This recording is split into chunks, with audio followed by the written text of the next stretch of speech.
Are AI agents getting weaker, or are they just working with bad information? The main problem with agents is their context. It's not that agents don't have information or can't remember things, but that they are not grounded with a controlled source of truth. This means that working with bad information is the reason they perform so poorly. Now, you might know about Google's NotebookLM, which is a tool that does extremely good research and is also a podcast generator. But what if it were much more than that? Our team tried to take this research tool and test it from various angles to find a way to make it fit into our development workflows, and honestly, we didn't expect it to fit in that well. Throughout the video, our team used NotebookLM through its CLI tool. It's an interface for the product that gives you full control over managing your notebooks, sources, and audio reviews from the notebook sources. The installation is straightforward, just one command, and it was done. Now, once it's installed, you can verify the installation by running the help command. This shows all the available commands for controlling the sources for NotebookLM, handling multimodal inputs, and all the functions you can perform with the tool. But before using it, authenticate the CLI with your Google account using the NLM auth command. Once you run it, a Chrome window opens and you sign in. After that, NLM saves your credentials for future use. NotebookLM can be accessed through the CLI and MCP, both built by the same developer, but you can use whichever you prefer. We chose the CLI because it's token efficient and won't be a problem when it's run on long horizon tasks. We can use NotebookLM as a second brain for AI agents by giving it information regarding the code base and letting it document things as it goes. Now, to do this, we added instructions in the Claude.md file and told it that all project knowledge, architectural decisions, and all other documentation should live in the notebook. This notebook was a single source of truth. We used Claude to create the notebook using the CLI tool and saved its ID in the Claude.md. So when we were working on a feature for the app, we used plan mode to plan it out first. After implementation, when the build passed, it updated the notebook with the feature implementation as instructed. The notebook it created contained all of the decisions that Claude took along the way. Setting this up as a second brain means Claude doesn't need to search through a large number of documents on its own, reading it by pattern matching and bloating context with unwanted information. Instead, it relied on the NotebookLM's RAG capabilities to get exactly what it needed. So Claude gets synthesized answers from Gemini, not raw dumps, and it can focus on the development and implementation more. You can also share the notebook with anyone, and they can use NotebookLM's capabilities to make sure the implementation is on par with what they need, even if they're non-technical, letting them understand the technical details at their own pace. NotebookLM is designed for research across multiple sources. So since we use Claude Code a lot for research already, we provided the research topic we were working on and asked Claude to find the sources, create a new notebook, and upload them there. It identified all the sources and uploaded them to the notebook it had created for this task. Research with Claude takes up a lot of context because it also looks through links that it later identifies as unrelated. Splitting the research into two parts and letting a tool designed for the job handle it saved both time and tokens. Once the sources were in the notebook, we cleared the context so that it does not have the context of the research and asked Claude to look up the information on NotebookLM using the CLI, find the one with the RAG pipeline research, and get the key findings from it through the NotebookLM chat. Claude used the CLI tool to fetch the notebooks, sent a chat message to get the key findings, and returned the output. This happened much faster than normal Claude research, and the benefit we get out of using the notebook is that if we want more information from the same research, we can go back to the notebook because the sources are saved in it. So Claude doesn't have to search for them again because this research is now available externally. If we were just doing it with Claude alone, we wouldn't be able to refer back to the sources unless we repeated the research and Claude found and queried them all over again. But this allows us to reuse them in future runs.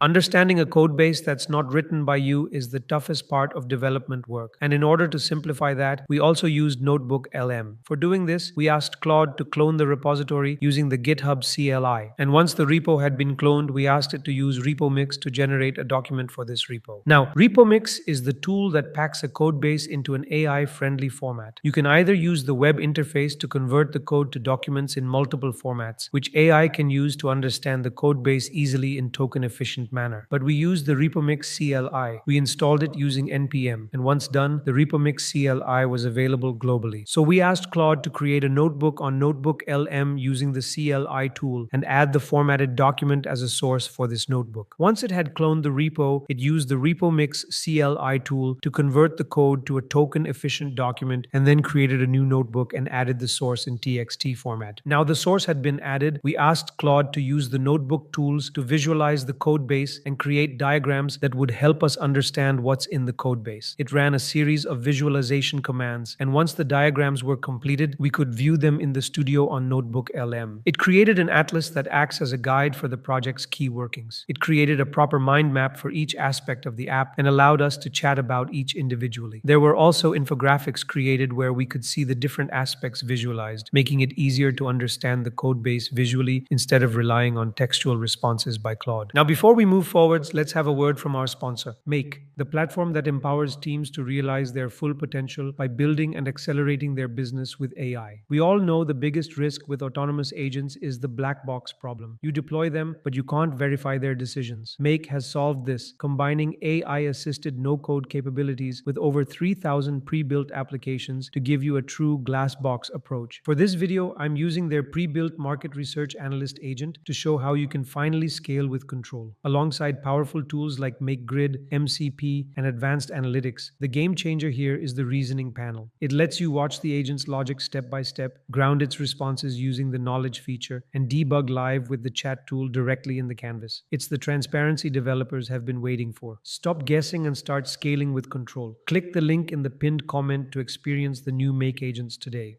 Whenever AI hits an issue that's not in its knowledge base, it uses web searches and narrows down resources to find a solution. So we wondered whether we could skip the web searches entirely and replace it with a knowledge base. The problem with web search is that Claude pulls in a bunch of sources, but only a few of them actually matter. The rest just waste tokens. So we asked Claude to create a new notebook on NotebookLM and add sources from documentation, communities, and solutions across platforms that could make this notebook a go-to place for debugging. It created the notebook and started looking for sources to add. By the end, the notebook had official documentation, community forums, GitHub repos, blogs, and other relevant references that could act as a knowledge base for debugging related issues. We added the ID of the notebook in the claude.md file and told Claude to use it as a source for all the debugging issues it might face. We also added the instruction that whenever it hits a bug, it should rely on the notebook first before searching the web. With this in place, whenever it came across an error, for example, the deprecated middleware it had used in the project, it handled it differently. If it would have resolved it normally, it would first fetch the documentation and then use it to fix the issue. But instead, it just queried the notebook with a specific question on how to migrate to the latest proxy, all by just using the notebook and getting a structured response back instead of fetching results from the whole web. Now, this Claude.md, along with all the other resources, are available in AI Labs Pro. For those who don't know, it's our recently launched community where you get ready-to-use templates, prompts, all the commands and skills that you can plug directly into your projects for this video and all previous ones. If you found value in what we do and want to support the channel, this is the best way to do it. Links in the description.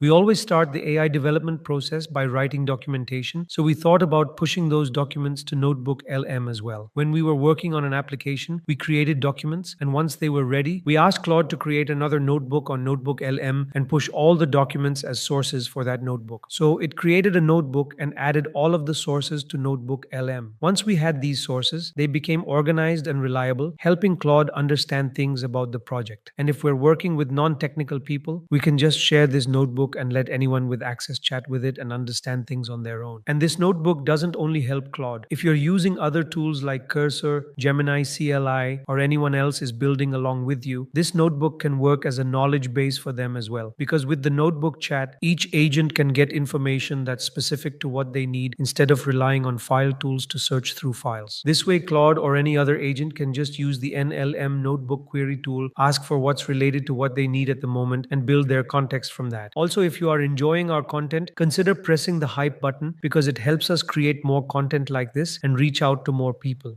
Now, we already saw how we can use it to onboard ourselves onto a code base, but we wanted to see if those same visualizations could help agents too. So we asked Claude to create another notebook and create visualizations that would help the agent find its way around the code. So it created a notebook and added mind maps, infographics, data tables, and several sources to NotebookLM and downloaded them into the visualizations folder in the project. It had several formats for the agent's understanding, including tables in CSV and Markdown files, and it also contained JSON files for the mind maps. So what it did was create mind maps for all of these features. These were the ones we saw that it had exported as JSON files. It also created a full slide deck to aid visual understanding. Whenever it ran into anything that it needed to check, it checked the respective mind map for it instead of crawling through the file system, from which it found the exact flow and queried the notebook for what it needed. Similarly, it checked endpoints, analyzed flows, and queried the notebook using the JSON exported mind maps instead of relying on navigating around the code base to do it. Another way we can use NotebookLM is for adding all the security related issues that we commonly face with AI generated websites by grounding them in proper sources. So we asked Claude to create a notebook using the CLI tool and add feature specs and all the relevant sources related to security. The purpose of this notebook is to act as a security handbook for Claude so that whenever it runs into any issues, it can refer to this for help. It created the notebook and added all the sources. It included custom security guides and cheat sheets from OWASP, security measures built by the tech stack we're using from GitHub, CVE databases, and the other resources needed to ensure the security of the app. The notebook it created had 61 sources, all in different files, containing security advisories from several sources. Using this, when we asked Claude to do a quick security check, it used the handbook, generated a security report, and identified several issues with different severities, like the floating point error in the transactions that it detected in the app that could be severe if transactions are in high amounts. It was able to do so because the check was grounded in research from NotebookLM. That brings us to the end of this video. If you'd like to support the channel and help us keep making videos like this, you can do so by using the super thanks button below. As always, thank you for watching, and I'll see you in the next one.